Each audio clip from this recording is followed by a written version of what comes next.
Okay, today we're actually going to Daytona for our first race. We just bought the Mustang GT4 and we're going to hop in with no practice, do a quick little 15-minute race, see how it goes. I haven't been behind the wheel of this car, so definitely trying to check it out.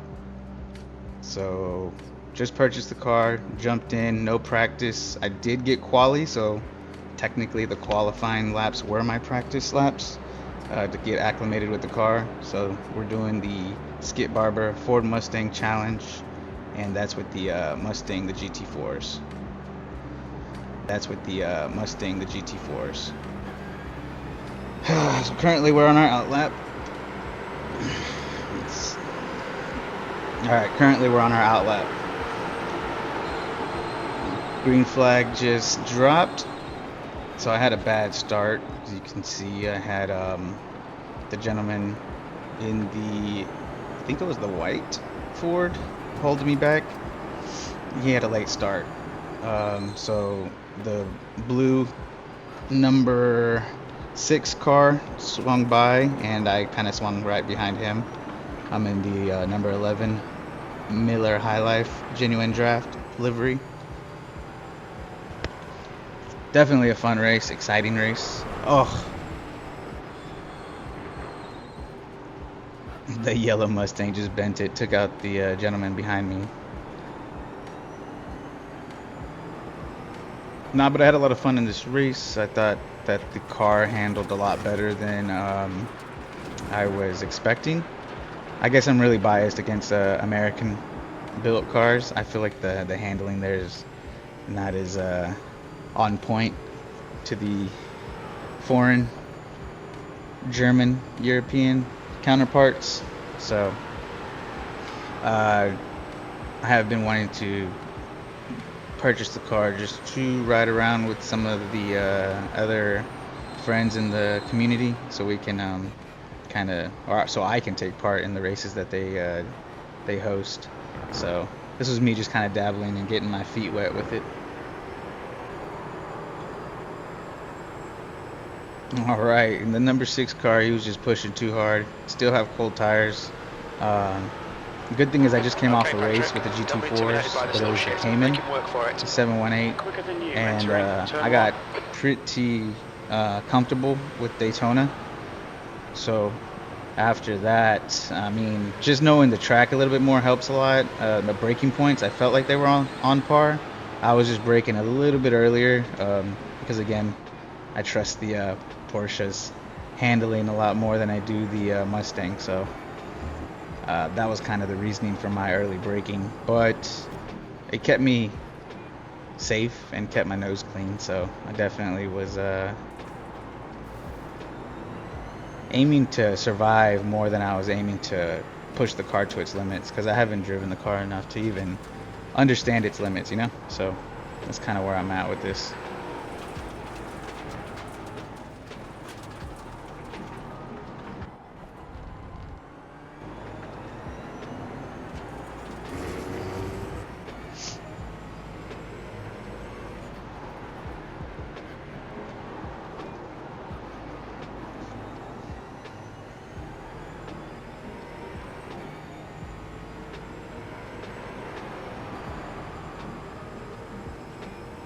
Okay. So right now I'm sitting in P2. I was basically battling it out with Matt Short.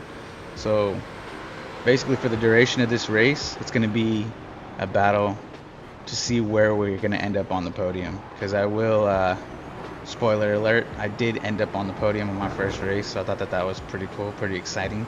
But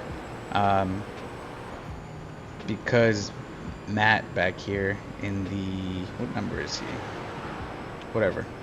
Matt in the yellow and black GT4, he felt like he was faster, so I was respectful. I think we both were in this race. I think for the most part we gave each other enough room, and definitely had a good race for, I would say, the remaining 7 laps.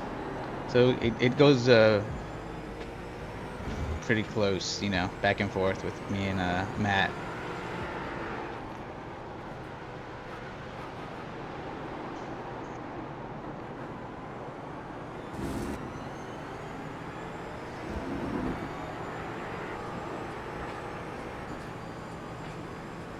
Yeah, so I think Matt had just a slight touch there. Let's see.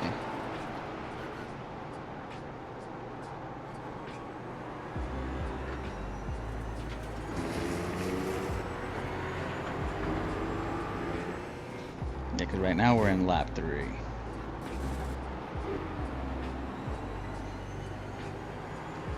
Lap 3, I'm still in P2. Still holding on to that position. But Matt is on my tail, so he's got my slipstream, and he's definitely looking to make a move here in the bus stop. The gap to Hona behind is now 13 seconds.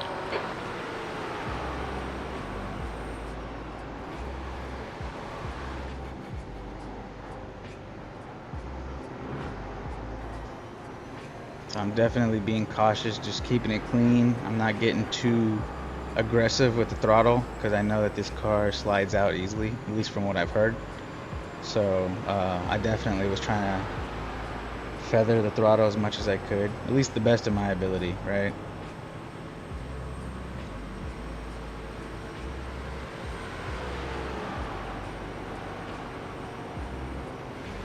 The gap ahead is now 16 seconds.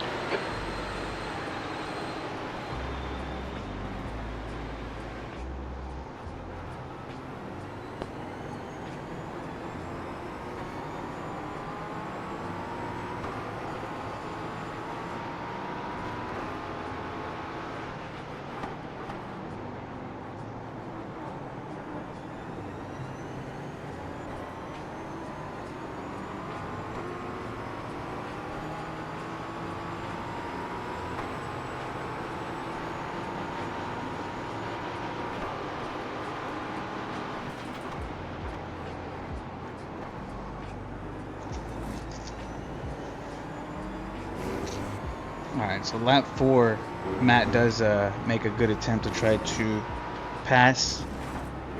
I believe here, once we have this longer straight, he makes a pass and hit sticks.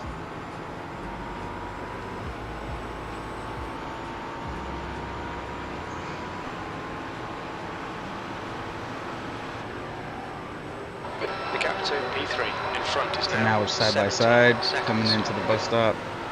I do slow down a little bit earlier, hoping that he brakes a little too late, which he does, misses his apex, goes over. I'm not sure how he didn't get a penalty.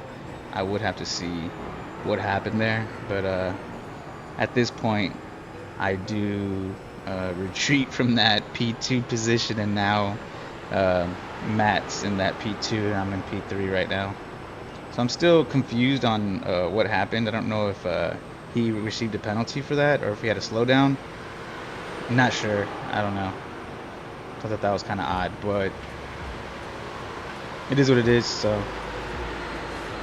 here I'm trying to catch a slipstream, trying to come around, trying to brake late.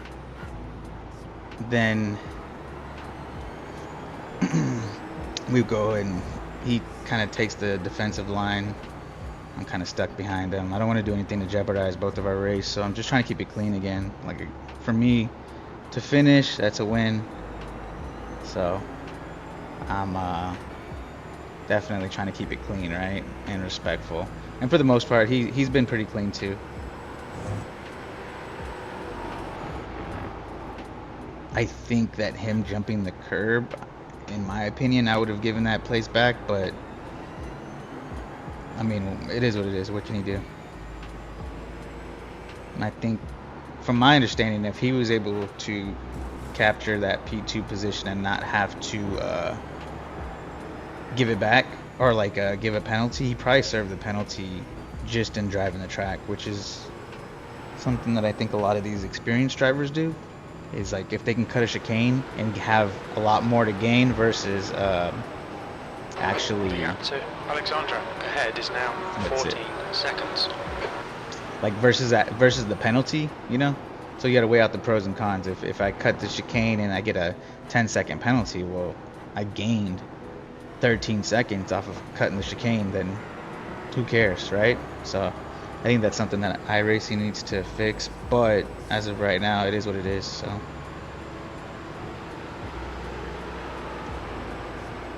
Anyways, race isn't over. I'm still in his slip. I know that I have just about like 3 more laps, I think, to go ahead and make my move. Let's see.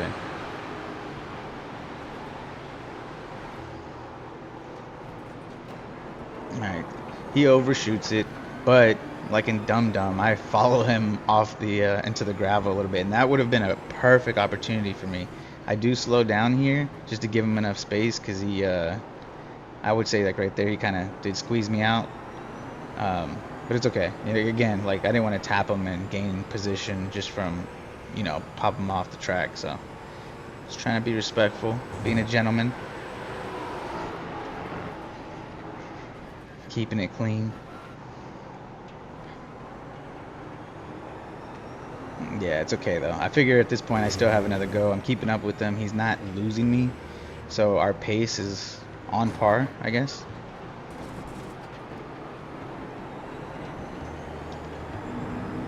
But definitely, I'm trying to take advantage of these long runs so I can get into his slipstream, and that's where I'm hoping to make a move.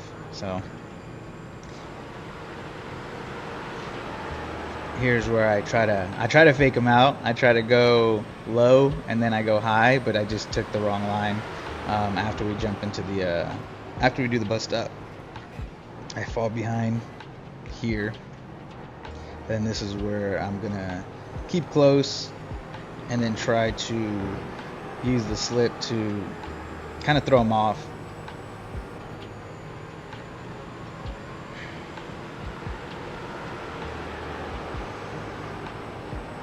And at this point, I'm still trying to learn what the benefits are. I know if I take the higher side of the track, I can have a better entry and exit to the turn. But even then, I don't know the car's limits to take advantage of that.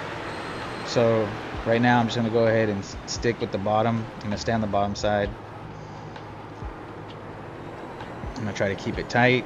He goes off just a little bit, and I need to learn to get on the throttle a little bit more. So again, he gets off track.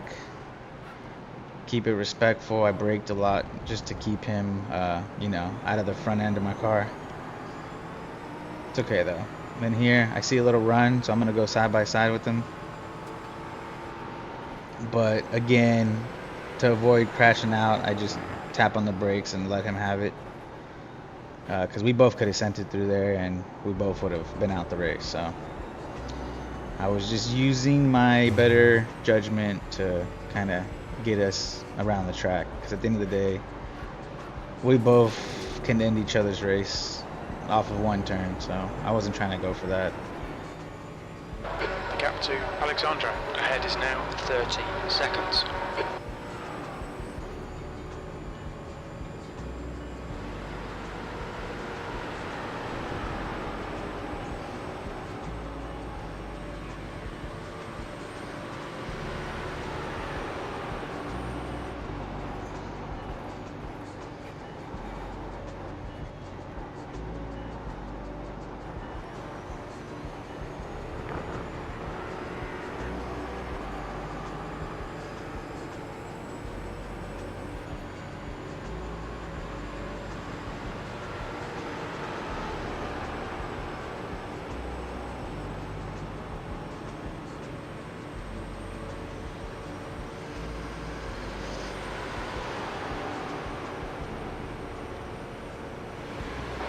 Reeling Alexandra in. The gap's now 13 seconds.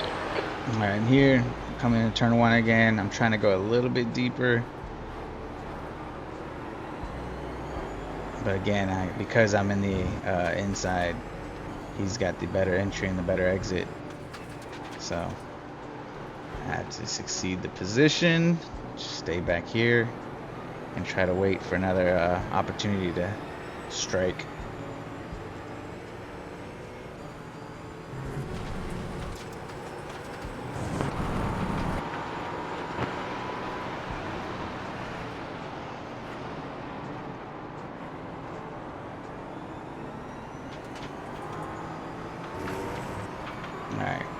So at this point, I'm just really studying Matt, trying to figure out where his weak points are. And I'm noticing that he's not too strong at turn 1. And I'm not saying I'm strong at turn 1, but at the same time, I noticed that that was a weak point for him. So here's where I'm going to try to do a little shake and bake on him. This just doesn't work out. So I'm going to go pretend to go low, then I'm going to go high. I wasn't really thinking too well because I ended up, yes, getting the better position, but because he's defensive on the entry, he does get a better look on that turn than I do. So it kind of messed me up because I kind of went too far deep. That slowed me up on the entry, and as we all know, bad entry, and even worse exit.